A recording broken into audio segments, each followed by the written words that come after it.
Aloha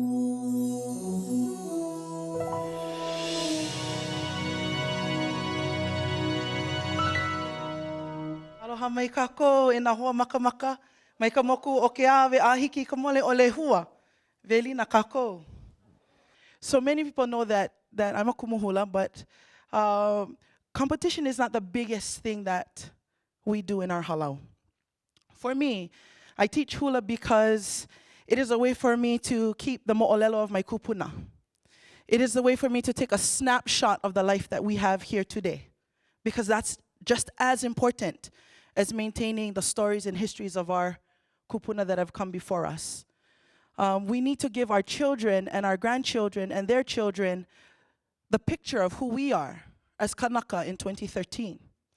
And so hula helps me to do that because it invigorated my love of Olelo Hawaii. And it gave me a platform, if you will, not to educate others, but really to educate myself, to want to know more, to delve more into it. And so I have this dream a lot.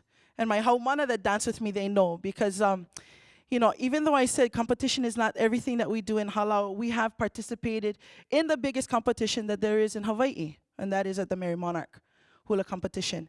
And whenever we're getting prepared, and many of the kumu hula out there, they know, you know, we're a little bit crazy, just a little bit. I'm at Merry Monarch, Friday night kahiko performance. My gang is getting ready. I'm in the zone. And into my head pops, what are you going to do for next year? Totally. I'm like sitting there, and then my haumana, they're looking at me, and they can see that little thing. And then they look at me and they go, what, Kumu, you already thinking about next year? I said, yup. I'm like, can I just get done with tonight first? Let me just finish this thing before I start thinking about the next one. But I always have this one dream where everybody's in the room, we're all getting together, they're trying to get ready. I don't sit there and dress every single one of them. They're adults, they can dress themselves. We've gone through the protocols already, the proper ways to hume their malo and to komo their lole and to put on their a'ahu and to adorn themselves. And people start going, oh my gosh, where's my lei? Oh my gosh, I don't have my kaula. This is my dream, by the way. And I start freaking out, where's my ipu? And then you hear Kimo Kahoano coming over the speaker. And now, from Honolulu, Oahu, under the direction of their kumu hula, and here comes my name, and I'm freaking out.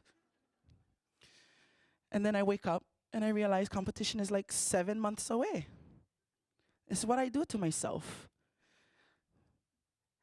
But, you know, when I look back on it in hindsight, I think that's the way that my kupuna speak to me.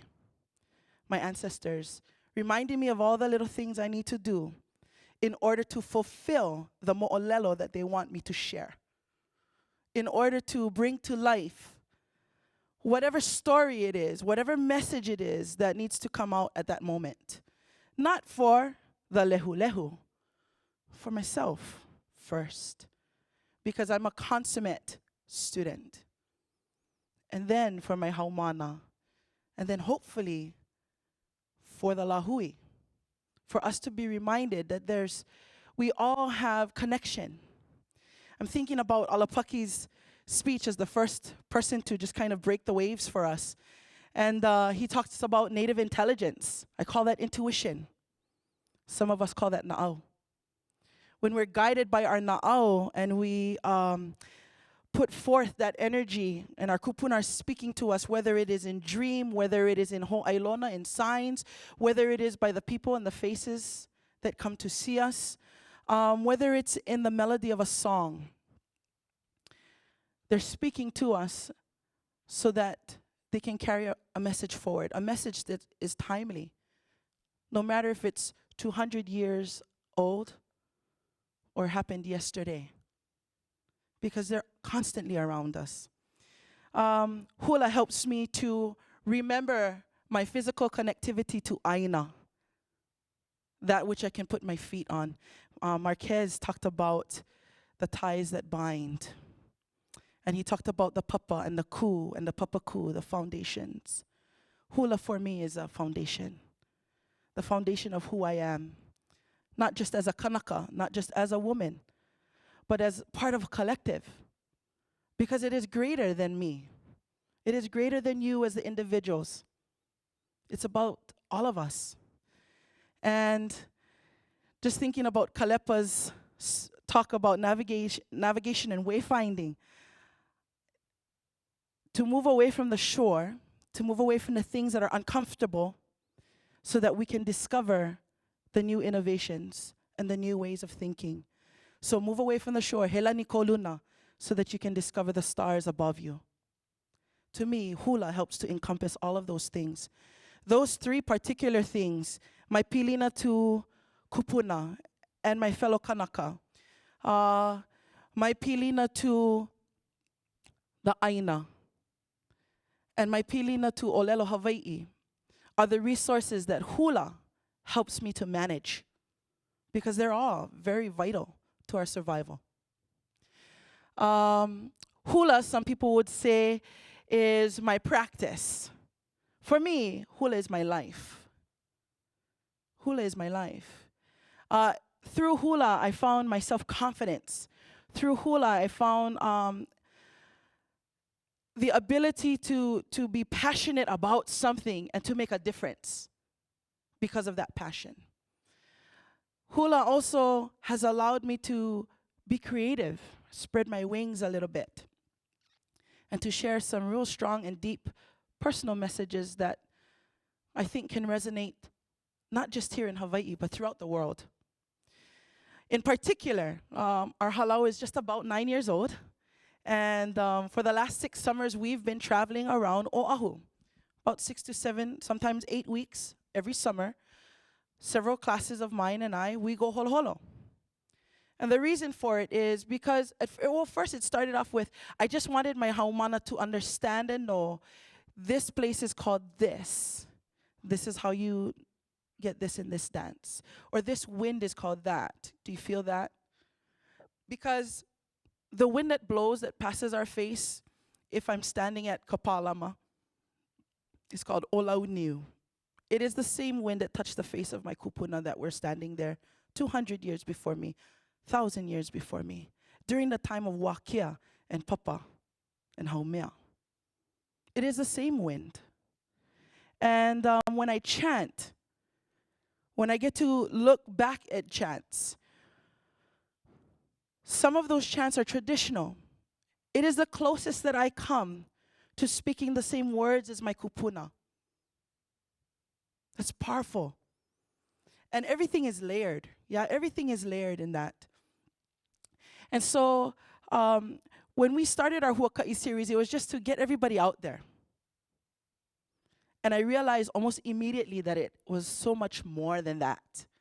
That our being able to huli our lima ilalo and put our hands to some work. Because when we go out, we don't just go out to na vale no.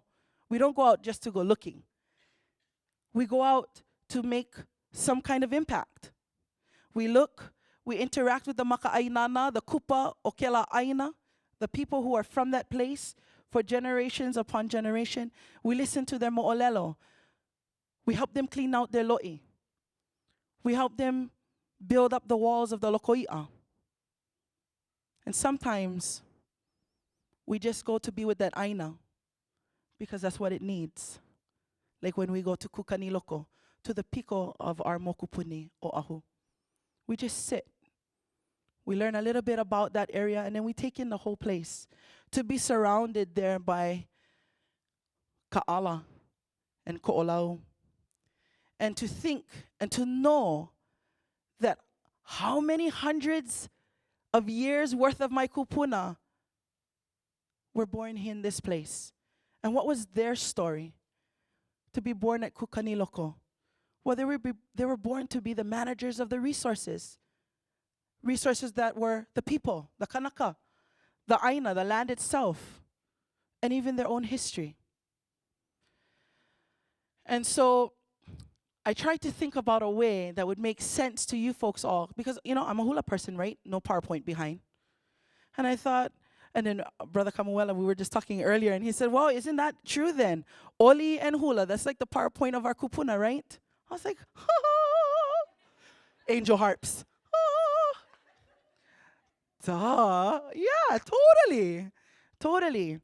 And so I want to speak to you about a real specific experience that my haumana and I went through this past year as we prepared for Mary Monarch. We were very, very honored to be a part of the 50th anniversary of the Mary Monarch competition.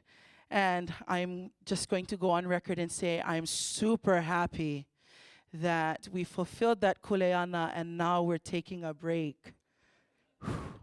Because my brain could rest Friday night. Yeah, because normally Friday I'm already thinking what we're going to do next year. So my brain was resting on Friday. And I'm not sure how many of you guys got to see it, but we did a tribute to Kamohoali'i. And so, I'm a little crazy, as some kumuhula tend to be. And I sat down with two other gents, good dear friends of mine, La'akapu Lenchenko, who is a master chanter. I call him the master chanter of the universe. And he always tells me, can you just be quiet? That title is not for me. And I'm like, well, I never win chant competition, but you just did. And Kamuela Yim, who just became a daddy for the second time this morning. So my aloha to him and Lemomi. And of course, he texts me like right before this, by the way, your niece says, hey, good luck, auntie. I'm like, are you crazy? But that's their way of sending their mana to us at TEDx. And so here we were, talking story about what I want to do. And I said, I've had this theme in my mind since 2005, and I've just never been able to bring it out front. I'm not sure why. Maybe the timing just wasn't right. They said, what's the theme? I said, Kamohoali'i. And I said, oh, that should be pretty easy. I mean, what kind of shark chants you know? I was like, I know one. Kalani Opu'u's one. And then it started. My brain started going, and I think really no, it was my na'au. Because my kupuna was talking to right in my ear, like, come on, Snowbird. Because I'm always trying to find that what is a thing that's going to just hook them on? How do we innovate this story of Kamohoali'i? Most of us know that Kamohoali'i is the elder sibling of Pele.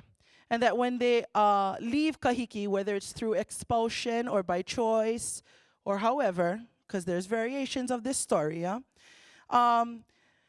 Kamohoali'i is the navigator. But we know this because it's not from his own words, it's coming from the narrative of Pele. We know this story.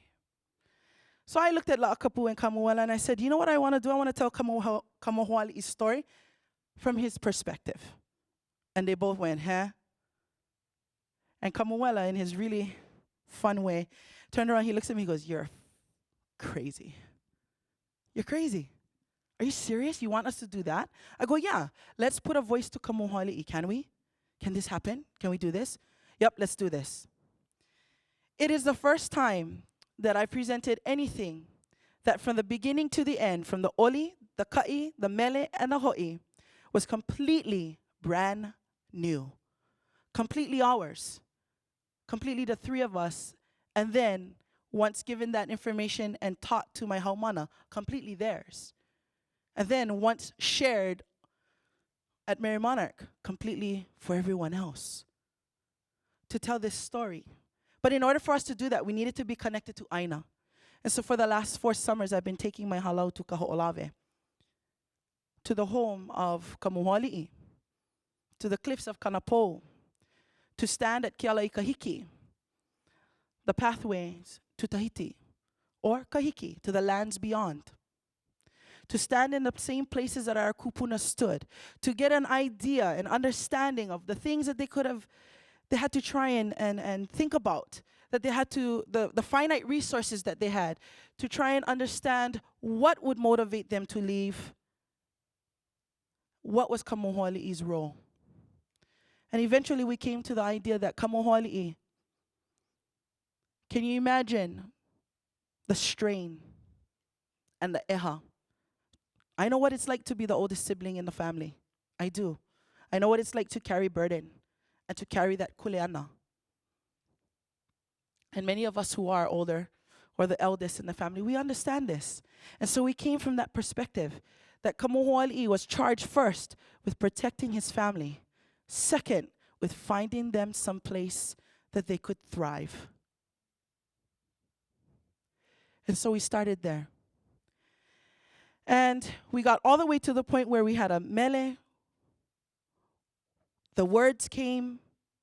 I was tasked with not having to do the words, but putting the ea, the melody, to the chanting, to put the words and the choreography to that. And so today I brought one of my haumana because I figure, what better way to show you the collective mana and connectivity to aina, to each other as kanaka, and to our olelo Hawaii, than to show you the physical manifestation of what we were able to create. And so I'm going to ask one of my haumana, Kavika, to come up. And we're going to do really quickly the chant for Kamohoali'i that starts in kahiki. He's in kaumaha. Kahiki is engulfed in darkness, and there's a kaumaha there.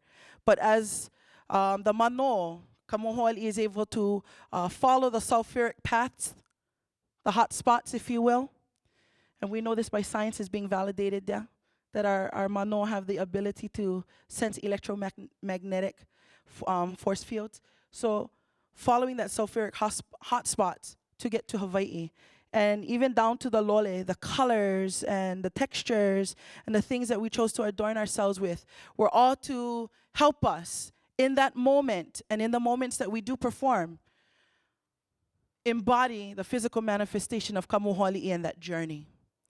And so, without further ado, Kavika.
Ela mahalo nui loa ia oko pakahi a pau.